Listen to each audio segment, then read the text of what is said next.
Hey guys, it's Zach Casagoon from the Grimdark Compendium. If you like today's video, make sure to comment, like, and subscribe. Most importantly, if you want to learn more about the Grimdark style, head over to the grimdarkcompendium.com, the best place to learn about the style on the internet.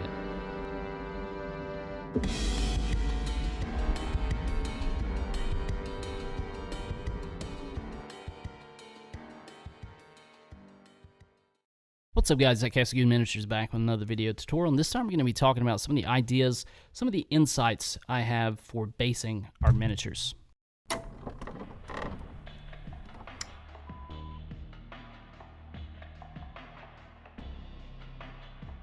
Alright guys, so in this video we're going to be building a forest type base, and I'm going to be using lots of natural materials. So what I like to do, if I'm going to be doing anything that has trees, roots, anything like that, I like to go out and kind of harvest these materials out in the wild. So the first thing I'm going to be looking for is a tree that has fallen and its root ball is exposed, sticking out of the ground. And I'm just going to cut off a couple of those roots and take them back in the house, get them nice and clean. Pretty much just water and a toothbrush will do. And pretty much after that, I'm just going to start taking a look at the roots here and kind of seeing what I can grab off of them. Like that bit right there, that's like a perfect tree. Looks pretty wicked already. Pretty evil looking tree. So I'm gonna be looking for things like that, and I'm just gonna cut off the larger areas. You know, I'm not gonna refine them much after I've trimmed them down. We'll worry about refining the material as almost the last step once we get done building the base. So I'm just looking for things that that are a good scale, a nice size, nothing too big, you know. Just something that's going to look about the correct scale size of a tree compared, you know, to a normal size miniature. And I'm just going to cut some things up and get those ready for the base. So if you look right here, these are a lot smaller, longer roots, and what I'll be using this type of root for is, you know, of course, roots on the ground, coming up out of the ground, and also these can make really nice branches for our tree. Some of the other materials I'm going to be using is a moss type material. So all this was harvested out in the wild here. I have a river kind of in my local area, and all this type of moss just grows on the ground in the trees around in that area. So just looking for a water source and some, you know, lots of cool moss material. So in the last video we talked about the AK Interactive's neutral protection, and what that product claims to do is to protect and keep plants and that sort of thing from wilting. And you know, to be honest, I'm not real convinced about that product. So what I have found is that moss type materials typically hold their form, the color, and they don't really wilt or die over very long periods of time. Even in the making of this video, the material that you see that I'm handling now is already a month old, still has a color, still has its form. So I think that's something I'm kind of keying in on, is that moss material. When you're trying to use natural looking material that you find outside to use in your basing, moss material is going to be the ticket.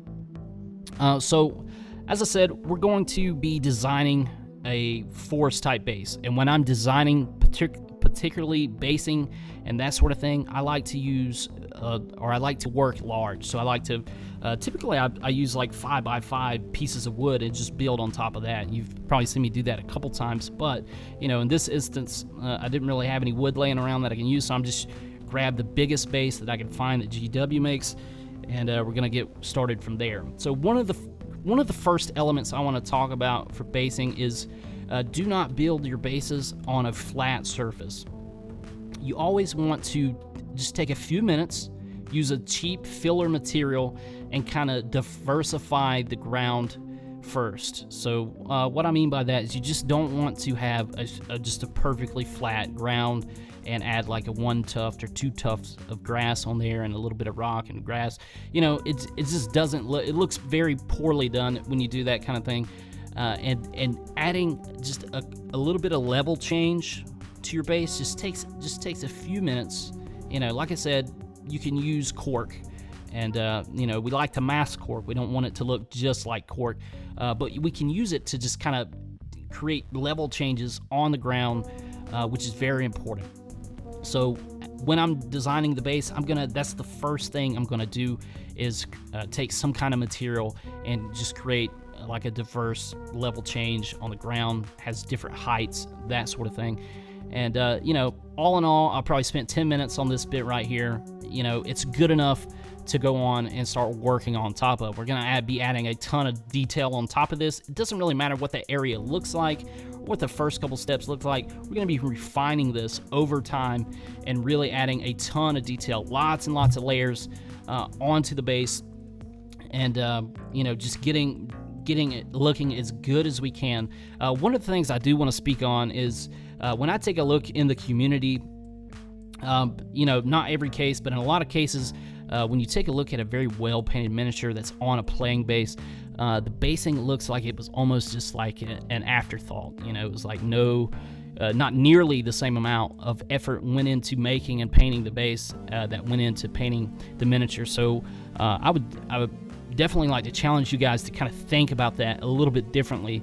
You know, in my own insights for the Grimdark painting style, one of the main tenets is environment. You know, environment in the Grimdark style has a lot to do with the weathering recipes. So, you know, I'm always thinking about environment first. I'm always building and designing basing recipes first, and then I'll come back and, you know, paint miniatures. And you know, but the weathering recipe is almost always dictated by the type of environment that's you know, going to be on the basing. So, you know, that's one of the key elements that I like to think about first. And typically, I'm always building bases first. And like I said, I would like to challenge you guys to kind of take the same route. And back to what we're doing here. I mean, pretty much, I've just added all these little roots and parts of roots to the base to kind of symbolize trees and things.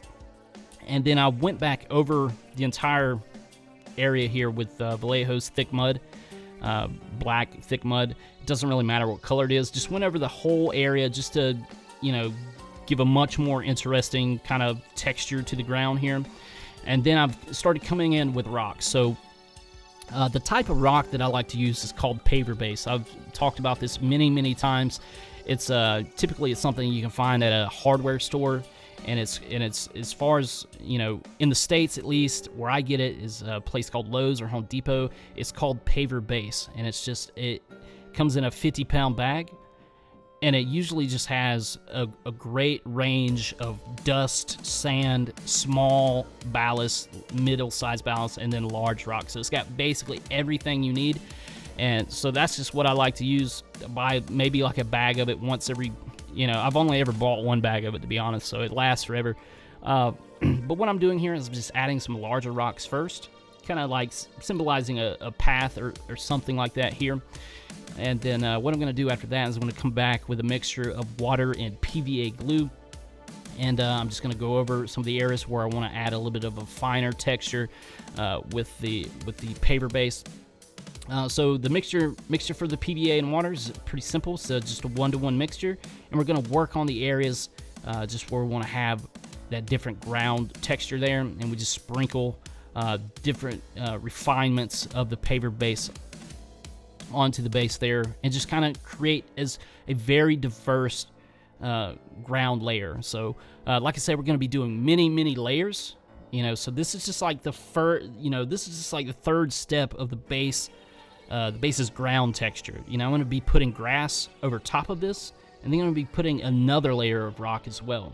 But as you can see, you know, it's already giving a lot of just all that rock and stuff underneath is giving a lot of little height variation to the base, and it makes it look very natural. And it's something I think we should start considering much more often when we're doing our bases. We don't want to be building on flat things. It just doesn't look good. So after this, I've added flocking, and flocking is really simple, guys. PVA glue and a flock dispenser. I highly recommend that you use a flocking dispenser. Static flock grass, it makes your grass stand up, it looks natural. And after that, I'm coming in with grass tufts, and I'm coming in with the moss and stuff that I found. I even did a second layer of rock over top of the grass, you know, just adding more and more detail to the ground, trying to make this look as natural as I can, trying to make it look as good as I can. So I'm spending as much time on this as I would, you know, painting a miniature, and just really, you know, putting everything together and trying to bring the basing up to a really good level. And you know, as I said, this is just the designs. You know, when we're doing designs, I like to work big, and I really recommend that you guys design your basing as well. You know, so we're not just, you know, sitting down after we painted our army and now we're gonna base it and we're just gonna do whatever. You know, take a day before you start painting your miniatures and design your basing on a larger piece, and then that way we have a scale model to reference, and it's really good quality, and we can incorporate elements of this into our basing for our army. And you know, it's just gonna take the overall product up a lot higher. So I am going to be painting this base. You know, I do like how it looks naturally, but you know, we want to have a really nice Grimdark style to this. So once I get everything kind of set up with just all the natural stuff, get all the trees in place, I've got all the grass and the rocks and all that natural stuff there, and it looks cool, I'm going to go ahead and prime that. And after this, I might even come back through and do another layer of detail with, like, you know, usual Grimdark tropes, skulls, chains, you know, all kind of stuff like that. And then I'll prime that again, and then we'll go and paint it. So in the next video, we'll take a look at the painting of it and how some of the tricks I have with painting this with oils and enamels and stuff to make it really cool and you know, realistic looking. Yeah, so we'll take a look at that next time. And I hope you guys enjoyed this video, and we'll catch you in the next one.